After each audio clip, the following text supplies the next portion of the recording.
Welcome back to Chasing Rank. It's Dammo_23, and today, in this video, we are breaking down the top 10 highest owned players in Fantasy Premier League. Before we get underway, a special thank you to you, the viewer. We have had amazing engagement across Paul's shorts, the YouTube videos itself, and over on Twitter, which Dom is handling. I want to say a big thank you to you and for the continuous support. You can further help our engagement and our reach to the FPL community by clicking a like on this video, subscribing to the channel, and most importantly, leaving a comment down below to feed the algorithm gods. Without further ado, let's get into the video and let's break down the top 10% owned players currently in Fantasy Premier League. Coming in 10th is Morgan Rogers. He's currently owned by 23.8% of teams over on FPL, and there is a good reason as to why. He has great fixtures, and Aston Villa look very solid in pre-season with a great attack. The only problem is, and it's a bit of a major one, is he seems to have picked up a knock in pre-season and looks in doubt for the first game week and maybe beyond. With this, he is one to monitor. I wouldn't put him in your must-buy list, and I would not put him in the complete avoid list as well, but I think we have to monitor the rest of pre-season here, and I expect his ownership to drop a little bit over the coming days. If he is fit and firing for the opening day, he's definitely a great pick. But if he ain't going to play, then there's no way you can put him in those drafts that you're currently creating. Coming in at number 9 is Mohamed Kudus. Unfortunately, over on FPL and on the FPL edits page, there is not an actual Spurs photo of him. So please bear in mind the Ghana top that he's currently wearing. With that being said, he is highly owned at 25.4% of teams in FPL. And that is mainly down to fixture number 1, which is Burnley at home. He looked very good in pre-season early this morning against Bayern Munich, where he hit 10 contributions and would have earned that extra point in a game that Bayern dominated. Is this something that's going to happen long term though? Probably not. It will only happen against the stronger teams. This isn't a bad thing, as it's another route to points, and with some great fixtures early on, could represent great value at 6.5 million. The only problem is there is a lot of potential options at this price as NDA or even cheaper at Elliot Anderson. These are players that are probably more nailed on for minutes than Mohamed Kudus could be in a brand new Spurs team under a brand new manager. With that being said, with Maddison's injury, I personally think he will start and I think he will play. I think he's one to monitor to make sure he will start on game week 1, but would be a great pick if he was to play in that first fixture, and someone that you should be able to hold all the way through that first 6 game week fixture run. Mohamed Kudus comes in at number 9, and I think he's pretty good value in this slot. Jeremy Frimpong comes in at number 8 on the top 10 list from overall FPL teams. He is owned by 25.7% of the FPL managers around, and as a Liverpool supporter, as you can see from back here, he is just a straight up avoid. I would not go near him for the first 6 game weeks, and instead look 13 game weeks of data and try and get him when Liverpool's fixtures turn in game week 13 if he is nailed. You might be wondering, why is he nailed? There's just a guy called Connor Bradley at Liverpool that's also very good.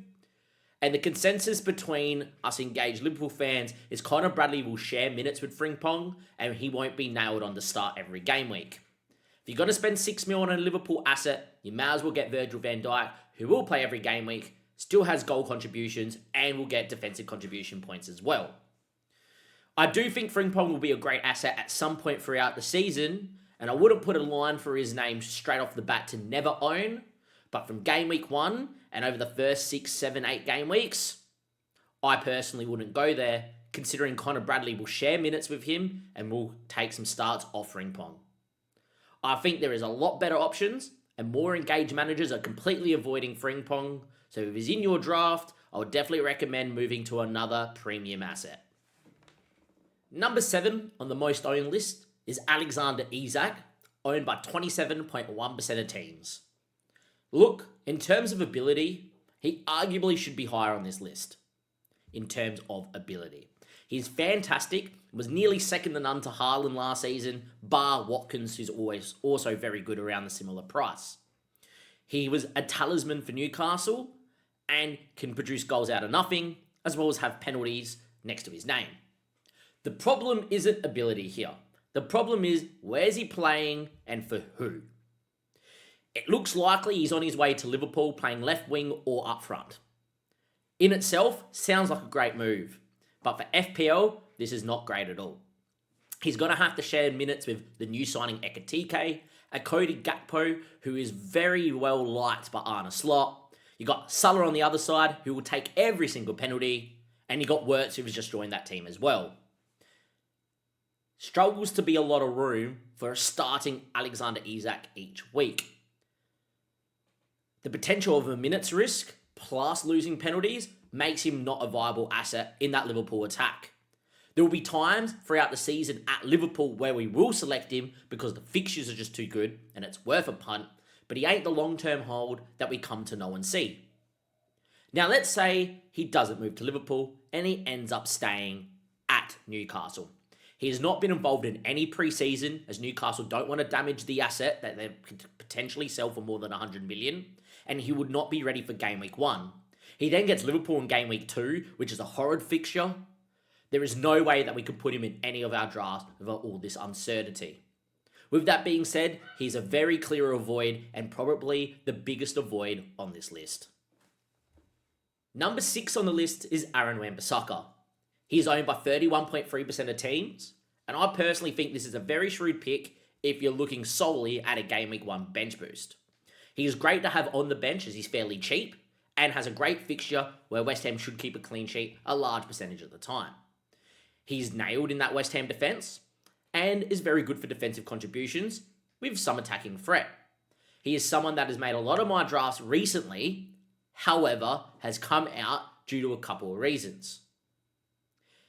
Diouf, for the same price, is very attacking and in pre-season is almost playing like a left winger. This means Wan-Bissaka's goal threat is going to be reduced as it seems to be he's more sitting out of the fullbacks. This may help with defensive contributions, but if we're going to pick Wan-Bissaka, it's because we want the attacking threat on game week 1 bench boost.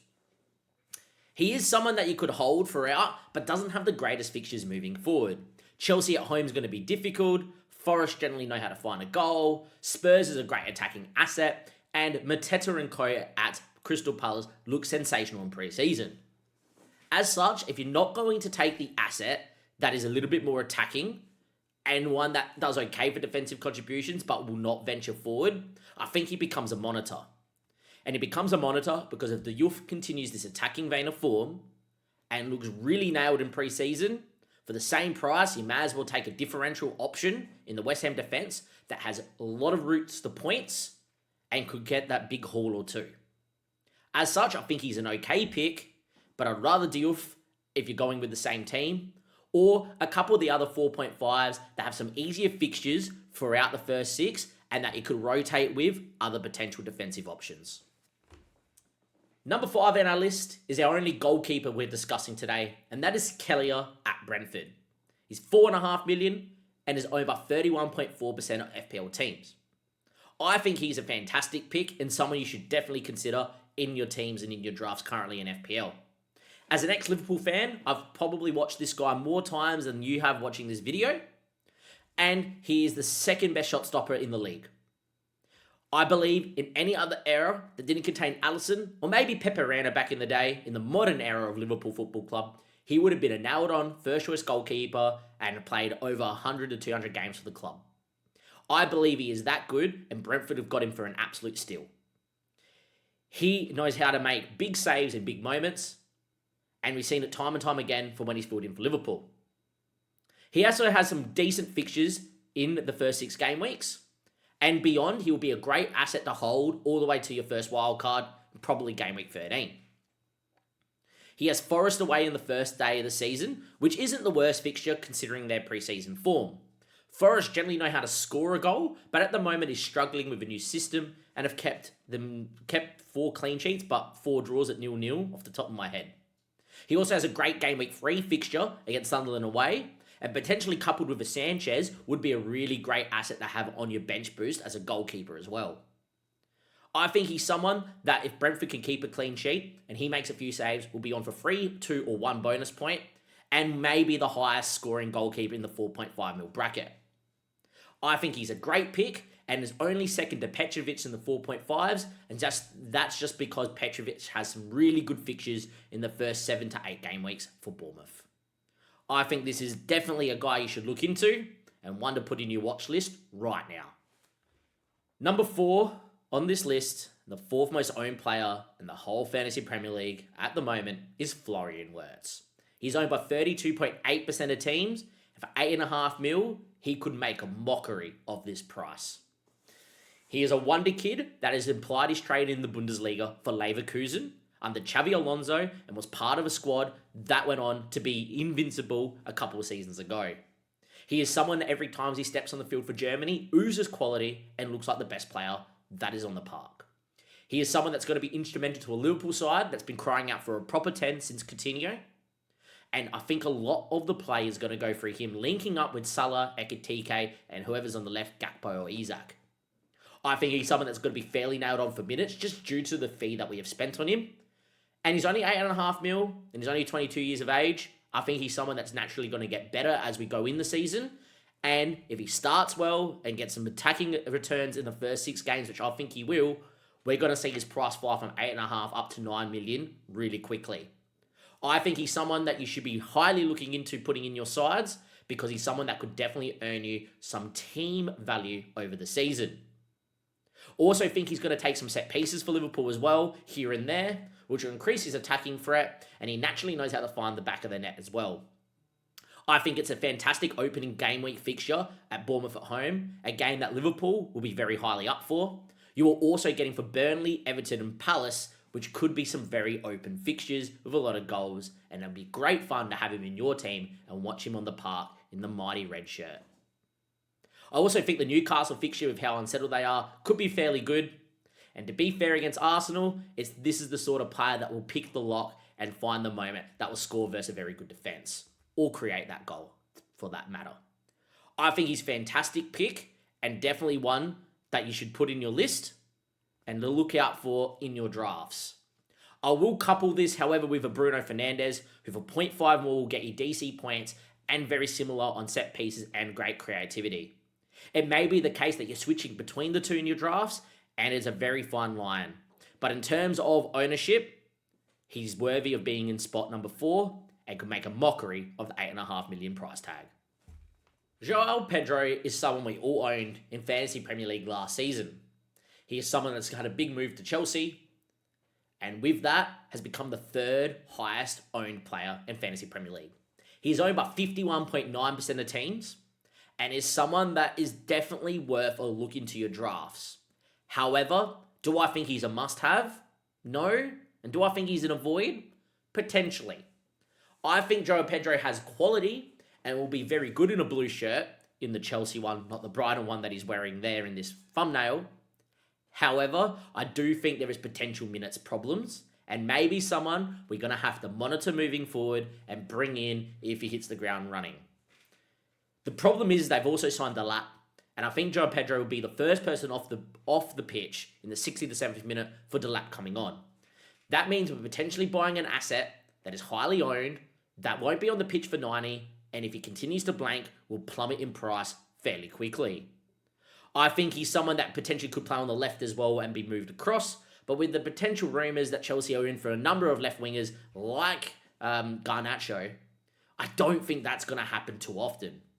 I think he's someone that is incredibly talented and someone that is definitely a good enough footballer to be in this top 10 list. But in terms of an asset, we want 90-minute plus men, and he ain't one. With that being said, he also won't be on penalties because this would be Cole Palmer's, and that limits his potential of being an elite asset. For 7.5 million, there's definitely other options out there. You can go to Wood if nailed. You can go to Wissa if he stays, or if he goes to Newcastle. You've got options at 6 million Thiago if Wissa goes. You've got Mark Guehi at 4.5, so you may not need free playing strikers. But my favourite is, if you can 5 the 0.5 more, get the Jared Bowen for that Sunderland fixture on day 1. If Solanke's fit, he probably would be an other option at the same price point. I think with all that combined, he's a monitor with the potential of avoiding because he could be quite the trap. However, he's good enough to make a liar out of me, start the season really strong with some good fixtures, and be held all the way through. This one is a field pick. If you're a Chelsea fan and you have a good feel that he's going to start and be nailed, potentially great value. Me personally looking in, I think there's other options that I'd rather go for. Cole Palmer is the second most owned player in Fantasy Premier League as it stands. For 10.5 mil, he's owned by 53.7% of teams. And I tell you what, I'm actually surprised it's not higher. He was absolutely incredible in the Club World Cup, looks absolutely nailed, and should be the talisman for Chelsea moving forward this season. Chelsea have great fixtures to start the season with Palace, West Ham, Fulham, Brentford, Man United, who ain't particularly great defensively, and Brighton in their first 6. I expect Chelsea to score in every one of those games, and even though he may not have done it towards the end of the season last season, if we get the Palmer of the first half of last season, there's potential for him to get 2, 3, 4 goals plus in a lot of them. He'll be instrumental to everything Chelsea do, and he will either start in the 10, or, well, I potentially think he'll play over on the right-hand side, which allows him to pick up pockets of space, be ultra creative, bring others into play to provide that assist, or come on inside and score those goals. I think he potentially could give Salah a run for his money throughout the entire season for who gets the most amount of points this year. And I think for 10.5 mil, Cole Palmer is probably underpriced slightly. I think he's a must-have in your FPL teams moving forward, and every draft you build from here on out should contain Cole Palmer. I am really bullish on how well we could do, and I really think Cole Palmer is the guy for you. I think if you go towards Chelsea, he's the number 1 pick, and I really expect this ownership of 53.7% to increase before the deadline. Our first must-have on the list so far, and it took to number 2. We probably know who number 1 is, but let's go find out, and let me tell you what I think of him. There was only going to be one player coming first on this list. At 14.5 million, at number 1, it's Mohamed Salah. He is owned by a whopping 57.5% of teams in the Fantasy Premier League database. I only expect this number to maybe rise as more players join the game before game week 1. And I really think he's underpriced at 14.5 million. Let me explain why. I think this number would be fairly similar, even if he was at 15 million. And his opening day record is second to none in the Premier League. He generally scores on the opening day, and in a fixture which Liverpool will be up for obvious reasons, at home to Bournemouth, there's just a world where he goes and bangs a hat-trick and gets off to a flying start. I also think if you potentially go for Haaland, your season could be over before it began, because there's a world with Newcastle being unsettled that Salah goes and gets another hat-trick and is 2 from 2. If you go for Haaland and he doesn't start just as hot, with the amount of ownership and players that own Mohamed Salah, your season is literally down the drain before it even began. I think he's absolutely incredible, and I expect Liverpool with this newfound attack to score in nearly every game this season. He is going to be nailed on for minutes more than any other Premier League player playing at Liverpool Football Club, and he is going to be the penalty taker. There is just so many routes to points in terms of creativity, goals, and I just believe that we're on for another historic season from who is the most historic and greatest fantasy Premier League asset of all time. With that being said, I just don't see a world where he's not a must-have, where he's not in your Game Week 1 drafts that you're currently preparing. With that being said, brings us to the conclusion of today's video here on Chasing Rank. Hopefully this video has given you some clarity into those higher ownership players that are currently in and around the community. I believe that some of these players in this top 10 list are absolute avoids, and I believe that some people on this list could be potential traps or are worth monitoring until we have more data of them being at this new club that they have moved to. I, however, think there are some players that are just must-owns and you must put into your drafts. I believe these are Cole Palmer and Mohamed Salah, and there is a reason why they are the most 2-owned players in the game. I think if you go down the route of not owning either of them, or potentially maybe just one of them, you could be leaving yourself up to not being able to chase that perfect rank that you will want. And with that being said, let me know in the comment section if you disagree with any of the takes that I've given you today. Give the video a like in order to promote this content out to your friends and other people in the community. And more importantly, hit the subscribe button where Paul, Dom, and I will try to help you chase that rank. Thank you very much for viewing, and see you guys next time. From Dammo, it's goodbye.